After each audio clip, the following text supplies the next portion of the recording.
안녕하세요. 안녕하세요. 네, 시청자님 새해 복 많이 받으세요. 네, 새해 복 많이 받으세요. 네, 어떤 종목 궁금하신가요? 나 아시아나 IT. 아시아나 IDT를 사셨어요. 얼마에 네네. 사셨는데요? 아, 이거 29,000, 저기, 040, 좀 추가 매수해가지고, 이게 좀 끄트머리가 붙었는데, 네. 29,000? 네. 24,000, 아니, 29,400원, 2원.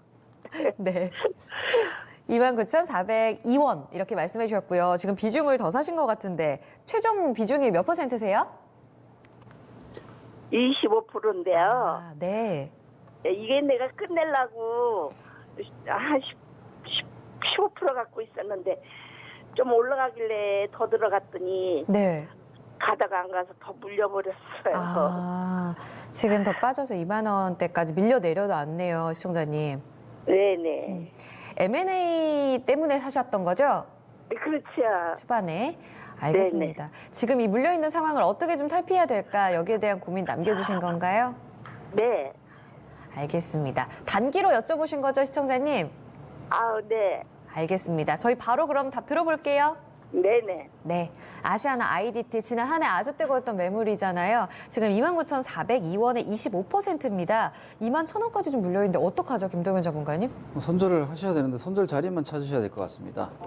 이게 지금 저는 좀 주식을 특히나 이제 고점에서 물려가지고 손실 보신 분들께는 한 가지만 계산을 해보시라고 권해드리고 싶습니다. 물론 우리 개인 투자자분들이 그 계산을 좀 서투셔서 좀 힘드시겠지만 내가 물린 가격을 가지고 있으면 다시 과연 회복할 수 있는 가격이냐.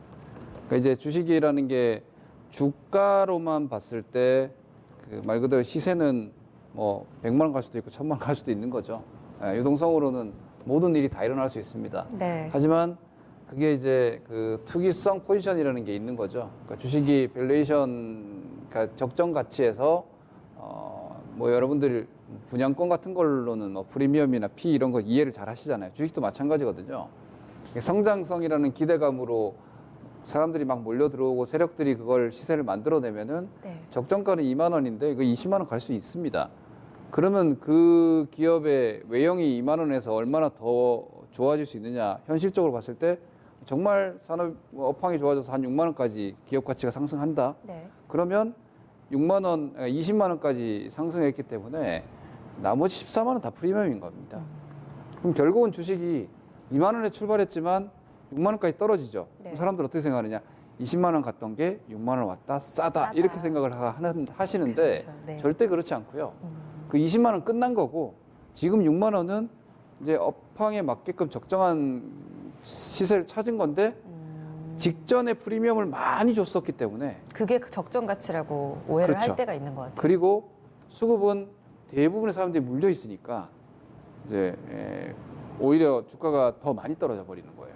적정은 6만 원인데 네. 다시 3만 원 가버리는 거예요. 네, 네. 그러니까 고점 찍고 뭐 10분의 1 토막 이렇게 나오는 건데 뭐 아시아나 IDT가 그 정도 떨어진다는 얘기가 아니고요. 제 이야기 듣고 갑자기 겁나셨을 수도 있는데 그 네. 얘기가 아니라 예.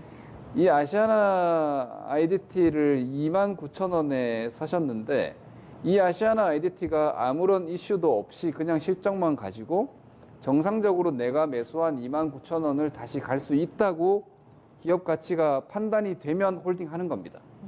그러면 예를 들어서 이렇게 되는 거죠. 3만 원도 쌌고 4만 원도 싼 주식이 지금 15,000원에 거래가 되고 있다가 잠깐 3만 원 갔을 때 내가 흥분해가지고 이제 할인 해소되나 보다 해서 샀어요. 그리고 25,000원 왔어요. 그건 손절 안 해도 돼요. 왜? 적정 가치가 애초에 더 높은 수준까지 갈 수 있는데 뭐 업황도 안 좋고 뭐도 안 좋아가지고 엄청나게 할인을 받고 있다가 이제 좀 괜찮아지는 과정이므로 네. 뭐 6개월이고 1년이고 기다리면 다시 내가 매수한 가격을 넘어갈 수 있는데 지금 우리 시청자님 매수는 그런 형태의 매수가 아니시고 M&A 그 매각 아시아나 항공 매각에 대한 기대감으로 네. 아시아나 IDT 같은 경우는 아시아나의 모기업, 아시아나 항공의 자회사 개념이기 때문에 네. 그러니까 최대 주주가 아시아나 항공이고 이 아시아나 IDT 같은 경우에는 아시아나뿐만이 아니라 대한항공까지 포함해서 네. 이제 이쪽 그 운송 시스템, 물류 운송 시스템을 공항에서도 네네. 하고 그리고 금호 고속도 하고 합니다. 근데 이게 지금 현대산업 쪽에 이제 매각이 됐을 때 네. 이제 금호 그 고속 터미널 쪽에 이 물류 운송 시스템 사업을 과연 계속 할 것이냐, 할 수 있느냐에 대한 네. 주주들의 어떤 의구심도 생길 수 있는 위치가 돼 버렸고요. 그래서 이 아시아나 IDT 같은 경우에는 그 매각 기대감으로 어떻게 보면 좀 추상적으로 올라왔거든요. 네. 그냥 앞에 아시아나 같이 달려 있으니까. 근데 이제 이 개별 사업 놓고 분석을 하더라도 3만 원 이상은 가기가 어려운 종목입니다. 예. 지금 현재 시가총액이 2,300억인데 매출액은 한 2,500억 정도 나오니까 매출액 대비해서 시가총액 그렇게 높진 않은데 영업 이익이 보시면은 들쭉날쭉하지만 한 평균적으로 한 150억대 정도 나옵니다. 그럼 영업 이익률도 매출액 대비해서 한 7% 정도밖에 안 되는 상황이라서 그렇게 프리미엄을 많이 받을 주식이 아니고요. 그리고 순이익 같은 경우에도 계속해서 들쭉날쭉 환율이라든지 이런 이 항공 물류 운송 쪽이 워낙에나 이익 등락, 순이익 등락이 크다 보니까 네. 이 회사도 마찬가지입니다.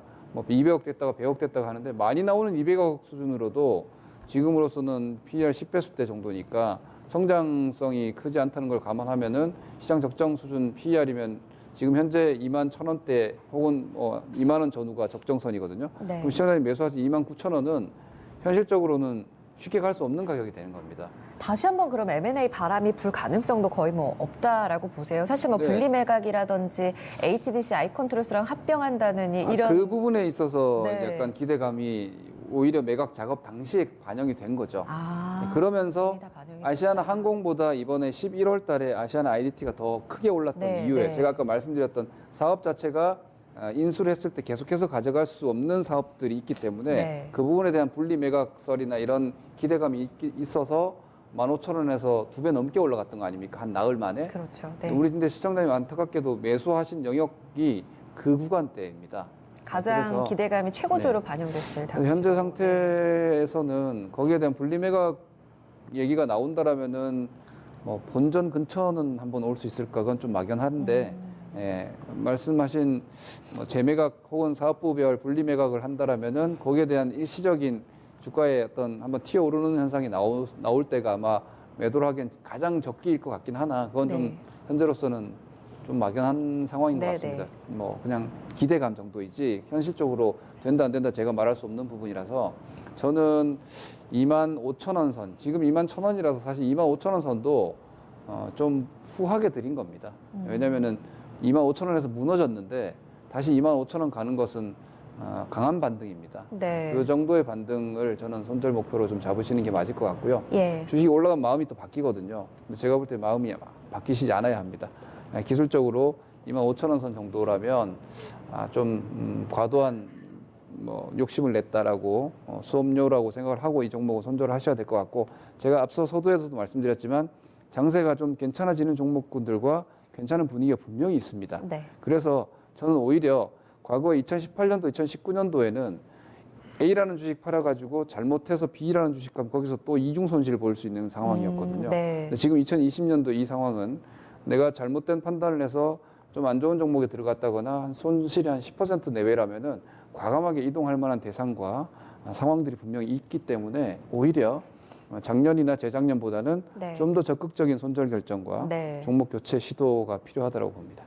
M&A 기대치도 일단락이 됐고 여기에다가 펀더멘털을 감안해 봐서도 절대 다시 뚫을 수 없는 이런 고점이기 때문에 이런 흐름 속에서 좀 반등을 이용해서 빠져나오는 전략을 보셔야 될 것 같아요. 시청자님 25,000원 반등치로 제시됐습니다. 한 번 더 좀 고민을 해주시길 바랄게요.